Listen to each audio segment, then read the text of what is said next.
আসসালামু আলাইকুম। আশা করি ভালো আছেন এবং সুস্থ আছেন। ত্বক সুন্দর রাখার ৫ টি অভ্যাস নিয়ে আজকে আলোচনা করব।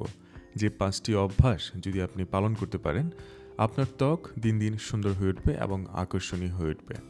আপনার আশেপাশে এমন অনেক মানুষ আছেন, যাদের ত্বক দেখলেই আপনার ভীষণ হিংসে হয়। মনে হয় আমার কেন এমন হয় না? আর তারকাদের ক্ষেত্রে তো কথাই নেই। শুধু আপনি কেন, তাদের ত্বকে বিমোহিত হয় না এমন মানুষ খুঁজে পাওয়া দুষ্কর। এই সুন্দর ত্বকের রহস্য কিন্তু সবসময় দামি স্কিন কেয়ার পণ্যে আছে তা কিন্তু না। হ্যাঁ, সেগুলোর অবশ্যই একটা ভালো ভূমিকা আছে, তবে তার চেয়েও বড় ভূমিকা হলো অভ্যাসের। আপনি তাদের জিজ্ঞাসা করলে তারা উত্তর দিবে কি জানেন? হ্যাঁ, তারা ত্বকের সুরক্ষায় সবসময় নিয়মিত কিছু কাজ করে থাকেন, একেবারে উপাসনার মতো। ঠিক তেমনই ৫টি গুরুত্বপূর্ণ উপাসনা আজকে আপনাদেরকে বলার চেষ্টা করব। যে ৫টি অভ্যাস যদি আপনি মানেন, তাহলে আপনার ত্বক দিন, দিন হয়ে উঠবে আরও সুন্দর এবং আরও আকর্ষণীয়। তো চলুন শুরু করা যাক। ত্বক ভালো রাখতে প্রথম যে অভ্যাসটি আপনার পালন করতে হবে তা হচ্ছে বেশি, বেশি পানি পান করতে হবে। মনে রাখবেন, ত্বক ভালো রাখতে শরীর হাইড্রেটেড রাখার কোনো বিকল্প নেই। সেজন্য ত্বকে ময়েশ্চার মাখা যেমন জরুরি, তার চেয়েও জরুরি বেশি, বেশি পানি পান করা। কারণ ত্বক আপনার শরীর থেকে আলাদা নয়। শরীর ভালো না থাকলে তার প্রভাব কিন্তু ত্বকেও পড়বে। তাই যে করেই হোক, আপনাকে প্রথমে শরীর ভালো রাখতে হবে। প্রচুর পরিমাণ পানি পানে আপনি আরও অনেক সুবিধা পাবেন। যেমন ক্ষতিকর উপাদান শরীর থেকে সহজেই বের হয়ে যায় বেশি বেশি পানি পান করলে। ফলে ত্বকে আসে উজ্জ্বল ভাব এবং শরীরও থাকে সুস্থ। ত্বক সুন্দর রাখতে চাইলে আপনাকে যে স্কিন কেয়ার প্রোডাক্টগুলো ব্যবহার করতে হবে তা হতে হবে প্রাকৃতিক এবং মেডিকেটেড। গবেষণায় দেখা গেছে, কৃত্রিম পণ্যগুলোর তুলনায় প্রাকৃতিক স্কিন কেয়ার প্রোডাক্ট বা মেডিকেটেড প্রোডাক্ট ত্বকের জন্য অধিক নিরাপদ। এগুলো আপনার ত্বকের গভীর থেকে কাজ করে, পার্শ্ব প্রতিক্রিয়াও হয় কম। তবে আপনি কোন ধরনের স্কিন কেয়ার প্রোডাক্ট ব্যবহার করবেন তা নির্ভর করে আপনার ত্বকের প্রকৃতির ওপর। এই জন্য সবথেকে ভালো হয় একজন স্কিন বিশেষজ্ঞ পরামর্শ নিয়ে স্কিন প্রোডাক্ট ব্যবহার করলে। আপনাদের সুবিধার জন্য ভিডিওর কমেন্টস বক্সে একটা লিঙ্ক দেওয়া থাকবে। আপনারা চাইলে সেখান থেকে ঘুরে আসতে পারেন এবং দেখে আসতে পারেন আপনার ত্বকের জন্য প্রয়োজনীয় কোন প্রোডাক্টটি ওখানে রয়েছে।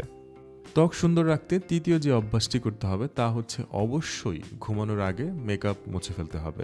আসলে এখন জীবন অনেক ব্যস্ত হয়ে পড়েছে। সারা দিন নানা কাজে নানা ছোটাছুটি করতে হয়। ফিরতে ফিরতে প্রায় রাত হয়ে যায়। ক্লান্ত দেহে আর কিছুই করতে ইচ্ছে করে না। অনেকে এমনকি মেকআপ না তুলেই শুয়ে পড়ে। ত্বক ভালো রাখতে হলে এই বদঅভ্যাস আপনাকে বদলাতেই হবে। যত রাতই হোক আর যত ক্লান্তই থাকুন না কেন, ঘুমানোর আগে অবশ্যই মেকআপ মুছে ফেলতে হবে। চতুর্থ যে অভ্যাসটি আপনাকে পালন করতে হবে তা হচ্ছে, ত্বকের চর্চা যদি করতেই হয় সেটা করতে হবে রাতে। ত্বকের যত্নের জন্য সেরা সময় হচ্ছে রাতের বেলা। কারণ দুইটা। প্রথমত, এই সময় ত্বকে রক্ত চলাচল সব থেকে বেশি হয়, মানে অক্সিজেনের যোগান সবচেয়ে ভালো থাকে। দ্বিতীয়ত, রাতের বেলা আপনার ত্বকে ময়লা, সূর্যের আলো বা অন্য কিছুই পড়ার সুযোগ থাকে না। তাই প্রতি রাতে নিয়ম করে ত্বকের যত্ন নিতে হবে। সেজন্য সবার আগে ত্বক ভালো করে পরিষ্কার করে নিতে হবে।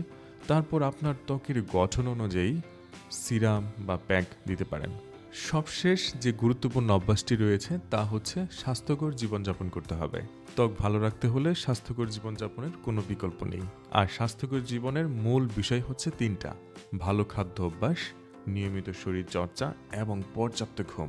প্রথম দুটি সরাসরি আপনার শরীরের সঙ্গে যুক্ত। কিছু কিছু খাবার আপনার ত্বক ভালো রাখতে সাহায্য করে, যেমন কমলা বা টমেটো। অস্বাস্থ্যকর খাবার বা পানীয় যথাসম্ভব এড়িয়ে চলতে হবে। সেই সঙ্গে নিশ্চিত করতে হবে পর্যাপ্ত ঘুম, কারণ রাতের বেলা লম্বা ঘুম আপনার ত্বক সারাদিনের ক্ষতি সারিয়ে তুলতে পারে। তো বুঝতেই পারছেন, ত্বক ভালো রাখতে স্বাস্থ্যকর জীবনের কোনো বিকল্প নেই। আশা করি এই ৫টি অভ্যাস সম্পর্কে কিছুটা হলেও ধারণা পেয়েছেন। ত্বক সুন্দর রাখতে এই ৫টি অভ্যাসের কোনো বিকল্প নেই। আজকে থেকে আপনিও এই অভ্যাসগুলো পালন করার চেষ্টা করুন। দেখবেন আপনার ত্বক দিন দিন হয়ে উঠতেছে আরও সুন্দর এবং আরও আকর্ষণীয়। এ বিষয়ে আপনার আর যদি কোনো প্রশ্ন থাকে বা মতামত থাকে, অবশ্যই কমেন্টস করবেন। আপনার মতামতের যথাযথ রিপ্লাই দেওয়ার চেষ্টা করা হবে। আজ এই পর্যন্তই। আগামীতে আবার দেখা হবে। সেই পর্যন্ত ভালো থাকুন, সুস্থ থাকুন। ধন্যবাদ।